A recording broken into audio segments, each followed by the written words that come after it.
Hi everyone, it's Victoria at Bols Global and welcome to our latest edition in this webinar series on behalf of Free From Events.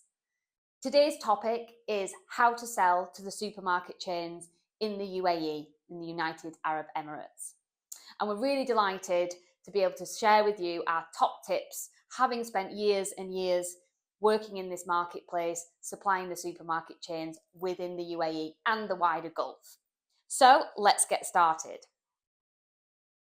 The first thing that I would always advise people when looking to come into the UAE and supplying to the supermarket chains and channels is to make sure that ultimately the fit is right between the products that you offer and the consumers within those target supermarket chains, and making sure that fundamentally they do fit together.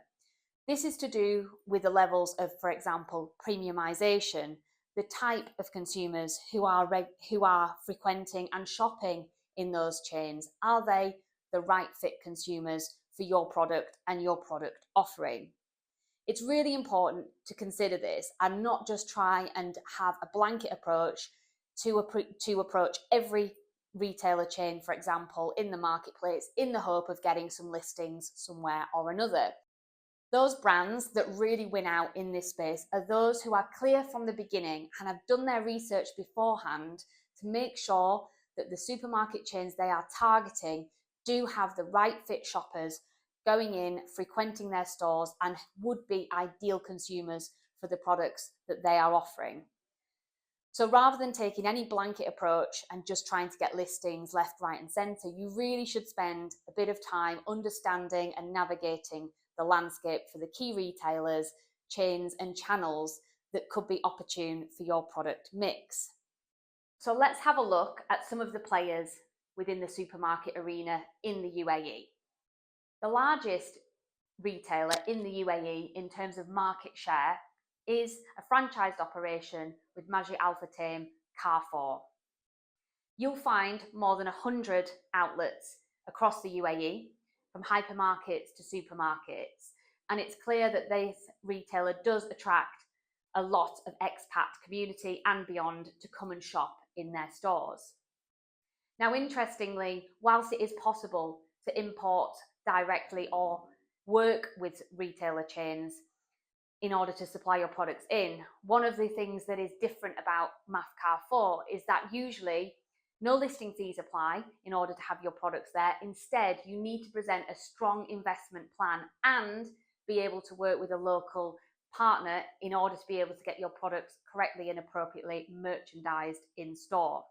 So these guys can be a great option to consider. However, your route to market will need to be through a local partner. Added to that, you also need to be ready to invest and put a strong, robust plan ahead in order to get your products listed and to have success. However, the rewards in terms of volume sales that you could expect in this retailer can be significant. Another retailer that you may wish to consider, particularly if you are operating in the premium segment, is Spinneys Waitrose. These guys operate more than 70 outlets combined across the Spinneys and the Waitrose name, and they've just entered into the Saudi Arabian market this year.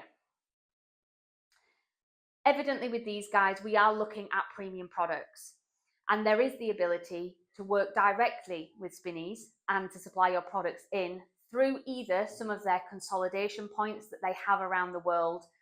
Likewise, there is also the opportunity to work with local partners who are great vendors and can work strongly with them. However, it is important to validate and vet those suppliers and make sure that they do have a great working relationship with Spinneys Waitrose.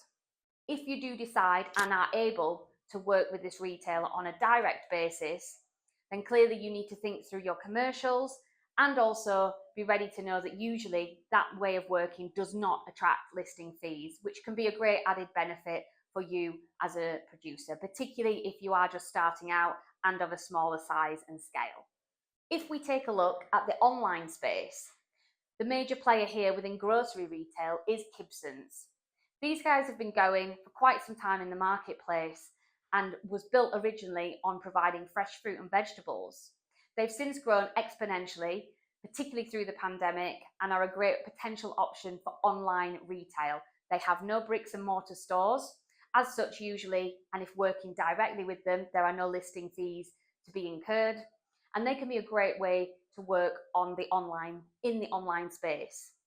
Of course, there are other players available, as you would expect, and platforms such as Amazon, Noon, Talabat, etc., which do continue to grow in popularity. However, the bricks and mortar stores do still have a strength in this market that should not be ignored.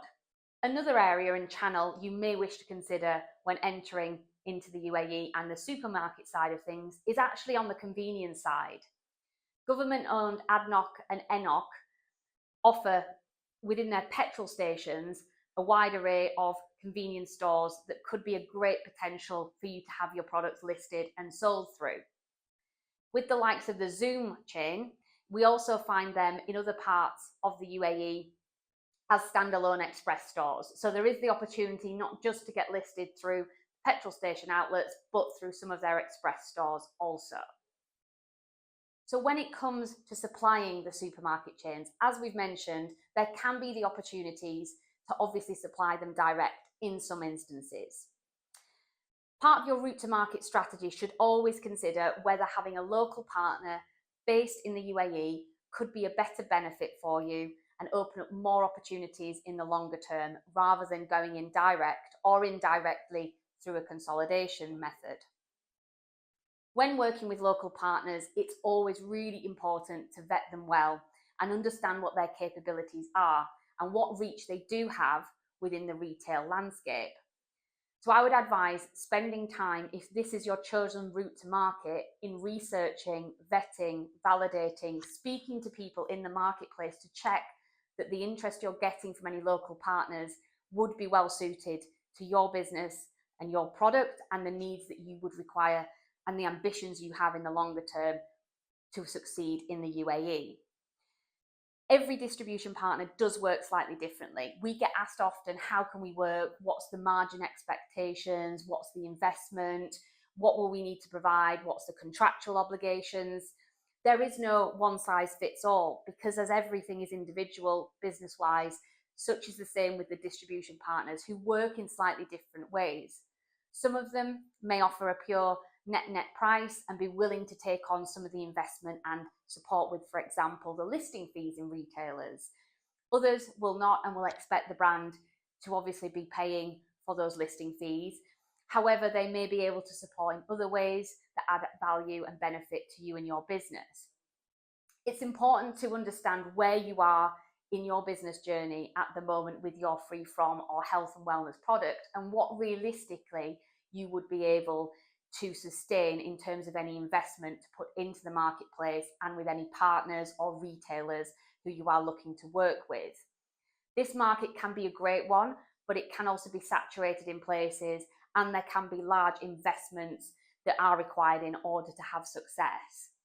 Getting the products on the shelf initially is one thing, but being able to sustain that, grow the business and get the pull from the consumers to continue to grow your business there is another thing. And that's why I'm saying make sure your partner is right, make sure your route to market is correct, and also obviously making sure the commercial side of things will work for you in both the short and the long term.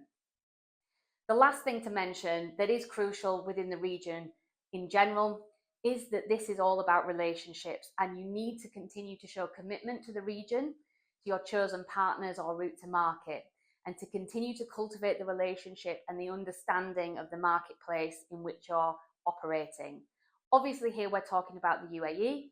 The same applies across the Middle East and, to be honest, globally when doing business. We all know, after all, it's about the people we work with and having those strong, committed relationships, trusting each other and being able to do great business in the long term will come as a result.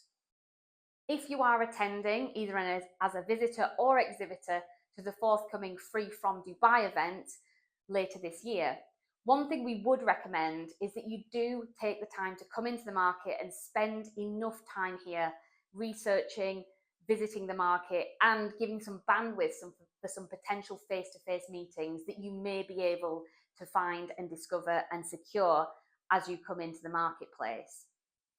So do bear that in mind when organising a trip, and leave enough time for some of those maybe unexpected but potentially fantastic opportunities to meet with new people, cement some relationships that you may have started online, and get some of that key research into your target retailers that you would like to work with done and dusted during your visit. Hope you found that useful. Obviously, we've only touched on a few of the retailers. There are others that operate in the UAE. There are other channels, of course, to explore. But we hope this has helped give you at least some food for thought in terms of your market entry and access strategy for entering the UAE and beyond, and also give you some ideas about some of the key retailers you may wish to consider. You can find more information and more details about the UAE and the grocery retail channel through our website and our blog and resources content that is readily available. Thank you for listening, and we hope to see you again very soon.